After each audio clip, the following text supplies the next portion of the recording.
Hello! It is yet another time for you to enjoy Zaumoyo program. I am your host, Jubel Zulu. Today, we are discussing a certain topic that has taken many lives in our country, cholera. Now, the government declared a new outbreak of cholera in October 2023, which began in Lusaka province.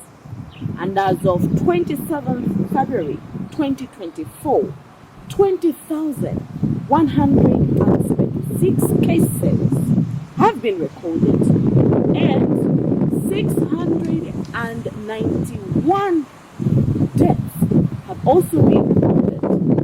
Now, Lusaka, Central Province, and Eastern Province have been some of the provinces that are badly hit with this disease. To help me discuss this topic, I have a doctor that has been at the helm of helping people that have gone through this challenge. Doctor, welcome to the program. Thank you, Drew. Thank you for having me. You look lovely. You look lovely too. Okay, so you can tell us your name and also tell the viewers what you do. So, my name is Dr. Zulu Gloria. I'm the medical officer in charge of Chipata Trades Mini Hospital, which is currently being used as a CTC here in Chipata. Okay. So now, Doc, we hear people talk about cholera, cholera that, cholera this. What is this disease? So, cholera basically is an acute watery diarrheal disease, which is caused by vibrio cholera. So, if not treated, it may result in severe dehydration and eventually death. So that's what cholera is, and some patients may or may not present with vomiting. Okay. How is cholera transmitted? So cholera is transmitted through the fecal-oral route. So when you ingest, let's say, food that is contaminated with the bacteria, you get cholera. When you drink water that is contaminated with vibrio cholera, you get cholera. Okay. Yeah. So, when we talk about contamination, what do we really mean? So when we say contamination, basically it means the presence of the bacteria in, let's say, if it's water, in water, if it's food, in food. So when you have that, it becomes contaminated. Yeah, and for example, water sources. If we have a toilet which is nearby a water source, like if we go in a community, there's another drinking, and just nearby there's also a water source that the community uses. Sometimes you can have contamination from the feces to the water sources, and it becomes contaminated. Okay. So then if food, water is not contaminated, then that means that it's not cholera? Or maybe it can just be vomiting and diarrhea without it being called cholera? I don't think I understand the question, Yeah. but I mean, like, for you to get cholera, it means something needs to be contaminated. Okay. Either Okay. your water that you're drinking or the food that you're eating. Okay. Means it must have been contaminated. Okay. Yes. All right. Now to move forward, Zambia has had oral dosage that has been given out to various people. Let me just say the mass on several occasions, be it Central Province, be it Western Province. But then again, we continue to see these challenges coming in and out. The outbreaks are coming in and out. And last year, of course, we saw government, having a mass distribution in various provinces, including Eastern Province in Bugui. Where are we going wrong? So one thing we should understand about vaccines is that the cholera vaccine, it doesn't provide a lifetime immunity. So if you get, let's say, one dose it only protects you up to 6 months. After that, you are still prone to getting cholera. If you receive two, it goes about 2 to 3 years Okay. immunity. And last year we saw only women being vaccinated. Chipata wasn't vaccinated and Lusaka wasn't vaccinated. And by then Lusaka wasn't hit. And this time around the hotspot, the epicenter is in Lusaka. It started from Lusaka. That outbreak started from Lusaka. And this is a population that didn't actually receive the vaccines. Yeah. Yeah. Okay. Now, I am very much concerned when it comes to the groups that are more vulnerable to, contracting cholera. Which groups are more vulnerable that you have seen that there's a certain challenge that poses them that danger? So I'll say children below 5 years old, the malnourished people, and those that are immunocompromised. Mm-hmm. For the immunocompromised youth, we're saying people living with HIV or any other thing that would compromise their immunity. Mm-hmm. So the reason being the immune system is weakened to fight off the bacteria, so that we're to getting cholera. Okay. And how about the children? How do they become vulnerable? The children, we know children below 5, they're still developing their immune system. It's not fully developed, and children also they require an adult to to control them. A child, if you leave a child that is more or less than 5 years old, they go to the bathroom, they go to the bathroom, they'll still, if you don't ask them to wash their hands, so jump on whatever it is, the food, put in your mouth, they're still young, they're still growing. Yeah. Okay, I see. Now, when it comes to the statistics, remember we spoke about the 20,000 plus people that have been recorded in the whole country. What are the statistics for Eastern Province? How many of our people have suffered through cholera? So as of the 26th of Feb, we recorded about 305 cases, suspected cases in Eastern Province. Yeah. And for our facility, we've had about 95 or so Okay. cases. Okay. And does weather have any influence on how the numbers come up, how it gets to decrease and decrease in the country, varying from province to province? Yeah, it does. Because we noted that after it rains, the numbers actually increase. So with these rains that have started, we anticipate a rise in the number of cases of cholera. Okay. So how about when it is hot? Do we still experience the same challenge? When it's hot, we actually noted the decline Okay. in the number of cases. Okay. But I'm not sure about the other provinces, but something that we've noted in our facility, whenever it becomes hot, you see you have just a few cases here and there.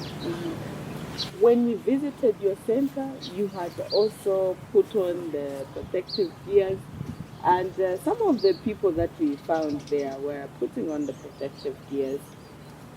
Can you kindly take us through the stages that you go through? You are as frontliners. You are the ones who take care of people that come to the facility, especially in this time. Uh, what are some of the measures that you put in place in taking care of these people? So before you even go to see patients all around, we always ensure that you put on protective gear. So there's usually a room where we don't from. So you have to ensure that you put on a PPE, gumboots, and also you have to double glove. And for the ladies, if you have long hair, these hairstyles that we like, you have to ensure that it's tight. Where if you're seeing you're viewing a patient, it don't be all over the place. Yeah. So So always ensure that the hair is tied, and if possible, you put on a hair cap. Yes. So, and then when you are reviewing a patient, you always ensure that you either sanitize your hands. And then after seeing a patient, before you move to the next, you have to dispose of your gloves and put on new, because you're trying to prevent infection transmission from, of course, from us, medical personnel, to the patients, and also from one patient to another patient. So yeah, always ensure that. And then, so when you're done seeing your patients, you have to go to another room where you have to remove your protective gear, and there are also several hand washing points. So when you remove, you have to go through the hand washing points. You dip your gumboots in chlorine water. Yes. Okay. Now, Doc, you mentioned about donning. What is it? You know, we're not health personnel, but we're trying to ensure that we understand your language. What do you In mean? simple terms, is just put it on protective gear. Oh, Yes. donning. Yes, Ah, so I you just see. put it on protective gear. Oh, I It's see. nothing, yeah. Oh, I see. Okay, so donning. Okay, so what we did at your facility, we actually donned. Yes. I see. All right, now, taking us back to what we already started discussing, have you received the oral vaccine at your facility where you can also, take them out to various community members? Not that I'm aware of. Okay. Okay. Now, we are going to see this short clip. We took time to visit the center to just understand some of the things that the medical personnel are going through and how they're taking care of the patients. And we actually have a survivor. Let's watch this.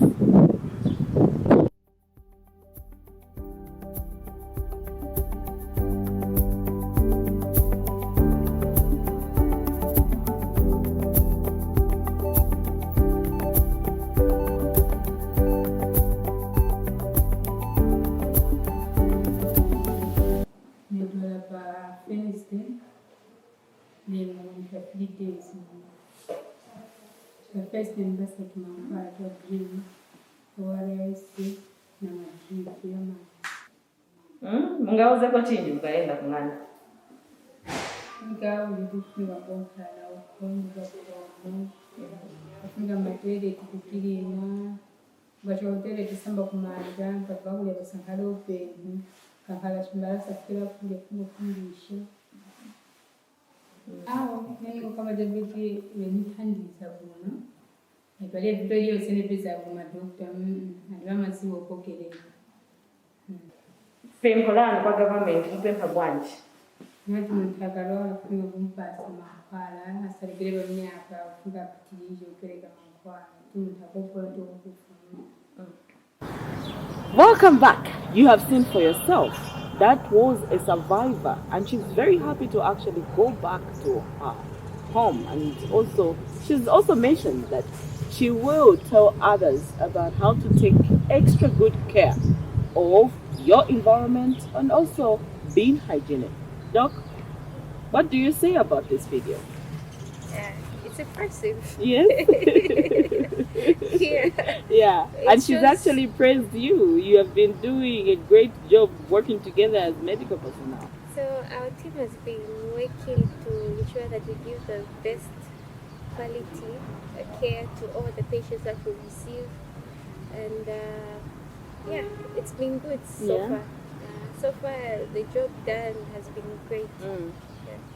So many medical personnel have died, not only in Zambia, but we have had this disease in also our neighboring countries. Do you have fears of contracting cholera? You being a frontliner? So I think when we get into medical school, we understand the risks that we are exposing ourselves to.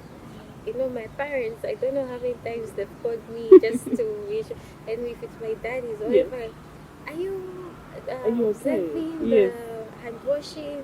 You know Mhm. the 5 steps to hand washing and everything. So it's something that we are all aware of the risks Yeah. that are involved, and it's something that we've come to accept. So yes, there might be fear here and there, but I mean, this is what we signed up for. Yeah. This is the job that we chose.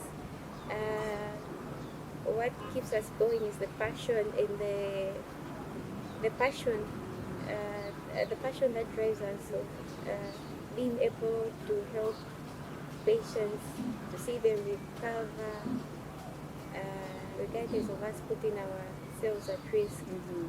But yeah, We appreciate your efforts. You, especially yesterday, where we saw one of our colleagues sweating like there was water coming through his body. So we appreciate you and kudos to you as medical personnel that have been working so hard to ensure that you have the necessary equipment and also care for these people. Now, Doc, cholera is associated with discrimination and stigma. And we see a lot of people coming out and fearing to tell others that, they've gone through it and they have actually come out alive. And just experiencing that, telling their experience to others.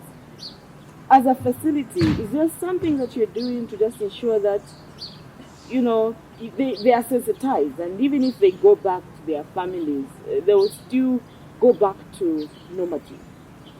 that's a great question. So I had a patient who was going through this discrimination stigma. Mm-hmm. So this patient, in the community, there are certain communities where they share the toilet. Yes. Not Communal every, toilets. yeah, communal toilets. Mhm. Not everyone has their own personal, so it's like they share with the community around. So this man had cholera. Mhm. So you'll be seen frequenting the toilet. So already the community around are already afraid, like you can't Why are keep we this seeing? Yes. patient here, even when the patient is in like plan A. Plan A, they would rather have the patient sent to the CTC, Mhm. kept there, and not really home. Yeah. So now that has been a big challenge, which we all understand. Stigma and discrimination exists in places where people don't know, they're not well informed about the condition or the disease that's there. So what we do as a facility when patients come in, we usually educate them on what cholera is, how you can contract cholera, how you can prevent cholera, and how you can protect yourself as well as others from getting cholera. Mhm. So we make them understand, we sensitize them. Yeah. Okay. Doc, how about women who are breastfeeding? Do you have special talks with them just to ensure that there's that kind of hygiene, getting the breast out, taking it in and out all the time when a baby wants to suck? And actually, that's another good question. Like we've received pregnant women with cholera, Yeah. and we've also received mothers, postnatal mothers. I think we had one who was like a week, Okay. 1 week postnatal. Okay. So and she was also breastfeeding. So and then what we'll do is we'd ensure that we ask her to observe the hygiene. So we ask her to always bath, ensure that the breast is clean, her hands are clean before she even breastfeeds the baby. Yeah. So yeah. So doesn't that pose a very, high risk to a child who's breastfeeding if a mother is found, with cholera? It does, but then the transmission of cholera, it all comes back to the transmission of cholera through the fecal oral Yeah. route. So if you are able to observe maintain hygiene, it also lowers the risk of you transmitting. I see. Okay, Doc, so many people don't like visiting hospitals. When you tell them about health facility, rare are the times you find people going to just check and see if there's this kind of a disease that they have until they start that stage where the diarrhea now you cannot hold it just comes out, even vomiting. Is there a need that as people, when we start maybe vomiting just maybe once or twice, we go and check with the health personnel? Or how could you tell that I now need to go to this health facility? So the moment you start experiencing signs and symptoms of cholera, you need to visit your nearest health facility. Seek help and you'll be advised where to go and what to do. Okay. Now, Doc, your encouragement to the public that is currently watching this program. Okay, so cholera isn't something that just started over the past 5 or 10 years ago. It's something that has existed for centuries. And so far, since I think in the 18 something, we had, I think, world had recorded over like 7 pandemics of cholera. So it's something that has been there with us for some time now. So there are what we call the 3 C's that we need to observe in order to reduce the risk of us getting cholera and fight this outbreak that we are in. So you need to ensure that you have clean and safe water, drinking water. That is, you also need to ensure that your hands are clean before you eat, before you do anything. Just ensure that your hands are clean. And then also, the moment you start experiencing signs and symptoms of cholera, there's nothing to be ashamed about. There's nothing embarrassing about it. You need to seek early care at your nearest health facility. Cholera is very much treatable, and if you seek early care, you'll be treated, you'll be healed, and you'll go home. But in cases where you delay to seek medical attention, you find by then someone would have been severely dehydrated, in shock, and the time they reach the health facility, it's a bit too late, and that's the time that we record all these deaths. And we've also seen that most people die from the communities. They wouldn't have sought medical advice. So the emphasis is, the moment you notice these signs and symptoms of cholera, please rush to your nearest facility. Be it a clinic, they'll advise you and refer you to the right facilities where you'll be managed better. Okay. Thank you, Doc. You've really been a good son. Yeah. I hope you have enjoyed this topic. Yeah, it was great, and I'm actually grateful and thankful to the Zanis team for having me on the platform to be able to share a little knowledge that I have and to be able to sensitize the community. It's actually a great program, and it's quite good to see you guys taking up this road to sensitize the community, because we need more people to be sensitized. We need more people to be aware of what's happening, what cholera is, how you can identify it, what to do when you have it. That way will also reduce on the deaths that we have and the cases. Great job. Thank you so much. You have heard for yourself. The doctor has confirmed that cholera is actually treatable. What you need to do first is to ensure that you present that disease early. Don't wait until you are worn off. That's when you want to present that disease. I have been your host, Jugal Zulu. We have been discussing cholera on the studio today. Thank you so much for watching us. From me and the entire TV production crew, we say thank you. Please Watch us until next time. Bye bye.